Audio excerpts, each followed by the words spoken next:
नमस्कार, MG TV में आपका स्वागत है। मैं हूं रंजीत छाबड़ा। आइए चलते हैं खबरों की ओर।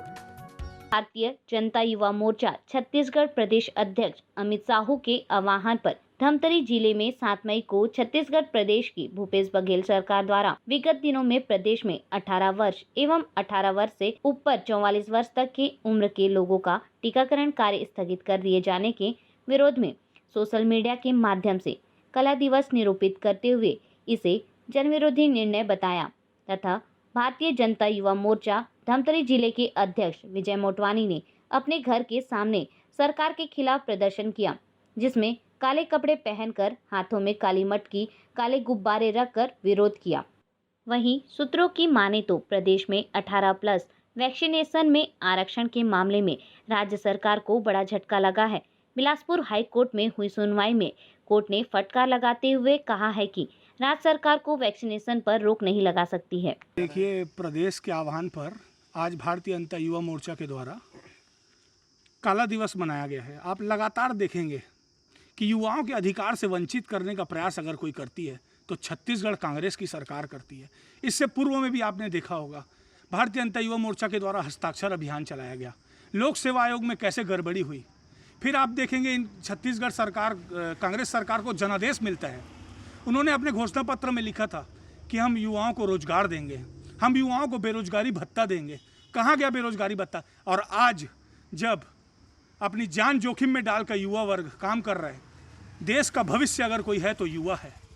आज उनको भी कैसे वैक्सीन में बांटा जा रहा है, आरक्षण के आधार पर बांटा जा रहा है। ये किस प्रकार की राजनीति की जा रही है? मैं भूपेश सरकार से पूछना चाहता हूँ, जो जवाबदार लोग बैठे हैं उनसे पूछना चाहता हूँ। बहुत अच्छी बात है, आपको अगर अंत्योदय वर्ग के लोगों का ध्यान देना है तो उनको राशन उपलब्ध कराएं, उनका बिजली बिल पटाएं। मैं उनका विरोध नहीं करता। हमारे लिए हर युवा APL कार्ड वाला हो हितग्राही, BPL कार्ड हितग्राही हो या अंत्योदय वाला, सब हमारे भाई हैं। इसमें ना बांटा जाए, इसी के विरोध में आज भारतीय जनता युवा मोर्चा के द्वारा पूरे प्रदेश में काला दिवस मनाया जा रहा है। भारत के सबसे बड़े जो सलाहकार है, वैज्ञानिक सलाहकार, उनका कहना है कि इस समय भारत में अगर कोरोना को रोकना है तो तेज वैक्सीनेशन के अलावा कोई रास्ता नहीं है। ये जानते हुए भी भारत के सबसे बड़े मुख्य सलाहकार की बात राज्य सरकार मानने तैयार क्यों नहीं दिख रही है आपको? मैं कहना चाह रहा हूँ ना, आपसी समन्वय की कमी है। आज इनके स्वास्थ्य विभाग के मंत्री हैं TS बाबा, उनको मीटिंग में नहीं बुलाया जाता है। मैं इनसे पूछना चाहता हूँ, क्यों नहीं बुलाया जाता भाई उनको?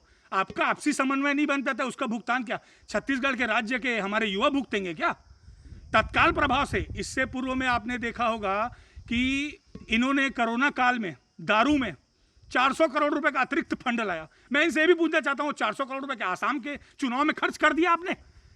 इससे पूर्व में भी हमने देखा कि आपके द्वारा एक दिन का जो फ्रंट लाइन वर्कर है उनका वेतन काटा गया, उसमें भी 350 करोड़ रुपए आया है एक दिन के वेतन का। वह 350 करोड़ रुपए कहाँ गया? मैं जो छत्तीसगढ़ सरकार में जवाबदार लोग बैठे हैं उनसे पूछना चाहता हूँ।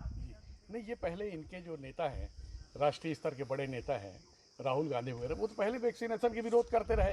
भाजपा की वैक्सीन है, देखिए अनेक बातें होती क्या होता है, इन लोगों को बहुत देर में समझ आता है कुछ। आज एकमात्र अगर कोरोना का कोई इलाज है तो वैक्सीन है। इनको बाद में समझ में आता है, अरे आपको विरोध करना है, आप मोदी जी का विरोध करिए, भाजपा का विरोध करिए, मेरे युवा भाइयों का विरोध मत कीजिए आप। और इस प्रकार की गिनीन हरकत न कीजिए बांट के कि वैक्सीनेशन अंत्योदय लोगों को लगेगा, बाकी युवाओं को नहीं लगेगा। क्या गुनाह कर दिया हम छत्तीसगढ़ में रह के युवाओं ने? एक गंभीर आरोप और लग रहा है राज्य सरकार पे कि वैक्सीन बहुत सारी स्टार्ट में केंद्र सरकार ने, मोदी सरकार ने भेजी थी, तो बहुत सारी करोड़ों रुपए की जो वैक्सीन है वो एक्सपायरी हो गई। ये आरोप भी लगते रहे। ये आरोप मैं आपको बता देना चाहूँगा, हमारे राष्ट्रीय अध्यक्ष JP नड्डा जी ने भी बताया और स्वास्थ्य केंद्रीय मंत्री हर्षवर्धन ने भी बताया हमारे को कि लगभग 2.5 लाख डोज छत्तीसगढ़ में खराब हुए हैं। इनकी लापरवाही, आपसी समन्वय नहीं है।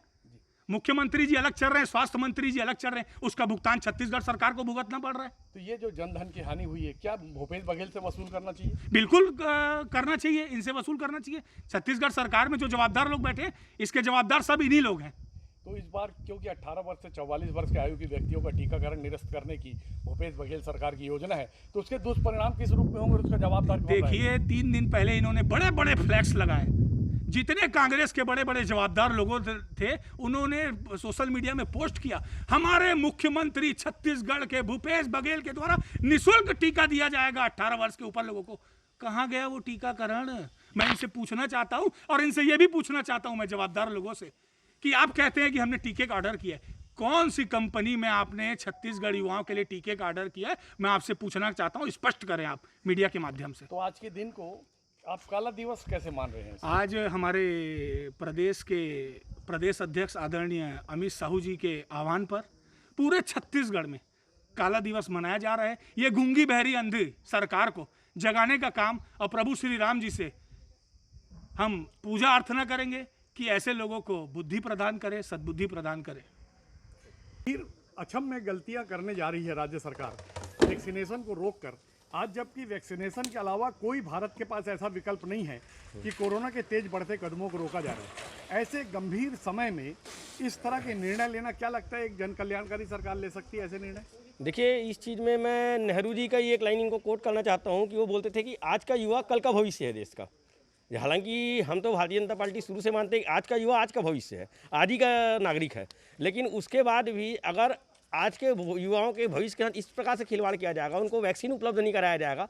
और अभी देखा जा रहा है कि ज़्यादातर 18 से मतलब 44 साल के लोगों के बीच में ये प्रभाव ज़्यादा देखने को मिल रहा है कोरोना का, और बहुत ज़्यादा यंग लोग मारे जा रहे हैं। तो इसमें भारत किस ओर बढ़ रहा है? एक समय तो मुल्डों का देश कहला जाएगा ये।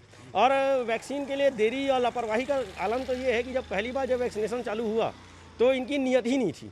सबसे पहले तो राहुल गांधी ने कह दिया कि भाई वैक्सीन भाजपा का है, कांग्रेस इसमें हम लगाएंगे तो भाजपा ही हो जाएंगे। तो उसके बाद जब दबाव पड़ता है केंद्र से तो फिर वैक्सीनेशन चालू करते हैं, या महामारी बढ़ती तो वैक्सीनेशन चालू करते हैं। उसके बाद फिर क्या करते हैं कि पहले तो बोलते हैं हमारे पास वैक्सीन है ही नहीं। जिस दिन बोले 18 साल से ऊपर के लोगों को वैक्सीन लगाना है, उसी दिन सबसे पहले बयान है कि हमारे पास तो वैक्सीन ही नहीं है। 7 दिन हो गया था और 7 दिन पहले ही रोना शुरू कर दिए। फिर टीएस बाबा बोलते हैं कि जुलाई तक जाएगा। फिर जब केंद्र से बत्ती पड़ती है, दबाव पड़ता है, तो फिर उसके बाद ये चालू करते हैं कि चलो वैक्सीनेशन चालू कर। फिर अंत्योदय कार्ड आपको बताऊं, एक वार्ड में ज़्यादा से ज़्यादा 50-100 उससे ज़्यादा मिलता नहीं है, और वो भी विधवा लोग के लिए बनाया जाता है। ये इशारा देना चाहते हैं कि राज्य के स्वास्थ्य मंत्री और मुख्यमंत्री के बीच कोई सद्भाव और समन्वय नहीं रह गया मुख्यमंत्री बनने के झगड़े को लेकर? हाँ, वो सिर्फ ये है कि इनकी बारी जाए तो मेरी बारी आए, है ना। वो कुर्सी की लड़ाई है, कुर्सी दौड़ दोनों खेल रहे हैं, और उसके चक्कर में युवा यहाँ पीस रहा है। आप एक तरफ तो ये कहते हैं कि भाई केंद्र सरकार वैक्सीन नहीं भेज रही है, इस वजह से हम लगा नहीं पा रहे, और दूसरी बार कभी कभी सस्ती राजनीतिक लोकप्रियता लेने के लिए ये भी कहते हैं कि हम पूरे राज्य भर के लोगों को फ्री में लगाएंगे। तो क्या लगता है इस पे राजनीति होना कितनी बड़ी कीमत देश को चुकानी पड़ेगी? देखिए, इसमें अगर ये लगातार इस प्रकार से लापरवाही और राजनीति करते रहे, आपस में एक दूसरे में समन्वय नहीं रहा, तो सीधे से बात है छत्तीसगढ़ कल के डेट में मुल्डों का राज्य हो जाएगा। अगर युवा ही नहीं रहेंगे जिस देश में, मतलब जिस राज्य में युवा ही नहीं बचे, तो फिर आगे किस प्रकार किस देश में दिशा जा, मतलब हमारा राज्य जा रहा है, उसको सोचने के लायक बात है। अब एक विषय ये भी आता है कि माननीय टीएस बाबा जी कभी अचानक एक दिन उठते हैं और उनको लगता है कि ये काम नहीं हो सकता, और फिर दूसरे दिन मुख्यमंत्री को लगता है कि नहीं ये तो बिल्कुल हो सकता है। तो ये दोनों के आपस का झगड़ा है। और आप एक गंभीर आरोप ये भी है कि सिर्फ दो मंत्री और 1 मैन बोलते हैं, 2 लोग और एक 1 मैन आर्मी चल रहा है इनका। कारण कैसे? आप देखेंगे सिर्फ कवासी लकमा ही अपना एक मंत्रालय चला पा रहे हैं। मतलब उनके पास इतना रोड मैप है कि दारू किसके यहाँ घर तक पहुँचना चाहिए। पूरे लॉकडाउन भर में सिर्फ एक ही मंत्री है जिसने अपने पूरे मंत्रालय को चलाया है, हर घर तक के दारू पहुँचे है। बाकी आप उमेश पटेल को देखिए, कहाँ है, गायब है, आज तक पेपर नहीं ले पाया है। आप प्रेम सिंह टेकाम जी को देखिए, स्कूलों के पेपर नहीं ले पाता, कोई रोड मैप नहीं है, स्कूल ही नहीं चलता है। तो क्या ये माना जाए कि आप भाजपाई होकर भी कांग्रेस के कवासी लखमा की तारीफ कर रहे हैं कि पूरी जो राज्य के मंत्री हैं उनसे प्रेरणा ले और कम से कम कुछ उस तरह का काम नहीं, मैं तारीफ नहीं करना चाह रहा, गंभीर आरोप है कि आप एक तरफ पूरे देश के स्वास्थ्य खतरे में है और दूसरी ओर आप दारू घर घर तक पहुंचा रहे हैं। मतलब उसका काम इस प्रकार का है कि कुछ हो ना हो, मेरे को शराब बेच रहे हैं और अपना काम करना है। मतलब राजस्व शराब हाँ, राजस्व सरकार से, हाँ, वो कम नहीं। और जबकि ये सरकार ये बोल के आई थी कि हम शराबबंदी करेंगे। लेकिन इनकी जो गठबंधन सरकार महाराष्ट्र में है, वहाँ 18 साल से 44 साल के लोगों को प्राथमिकता के साथ लगाया जा रहा है। कांग्रेस की गठबंधन सरकार है, क्या अपनी सरकार से भी प्रेरणा लेने को तैयार नहीं है? देखिए, वहाँ पे की सरकार में भी विरोधाभास है, दोनों मामा फूफा वाला सिस्टम है, क्योंकि वो सरकारों का विचार का भी एक रहा ही नहीं है। तो वहाँ पे क्या है, और दूसरी बात महामारी इतनी फैली हुई है कि वहाँ दबाव है, तो वहाँ कर रहे हैं। लेकिन भूपेश बघेल को सिर्फ और सिर्फ सोनिया गांधी के सामने अच्छा दिखना है और अपना CV ऊपर करना ताकि मेरी कुर्सी चली ना जाए। अगर कहीं सोनिया गांधी जी के सामने अगर नकारा साबित हो गए कि हम मोदी का विरोध नहीं कर पा रहे, तो कल TS बाबू मुख्यमंत्री बन जाएंगे। ये जो काला दिवस है, हाँ, इसका एक दिन का है कि ये सप्ताह का है, किस तरह का आह्वान है ये आज जो कार्यक्रम किया ये गया? सांकेतिक आह्वान है। देखिए, कल तक के युवाओं के बीच बहुत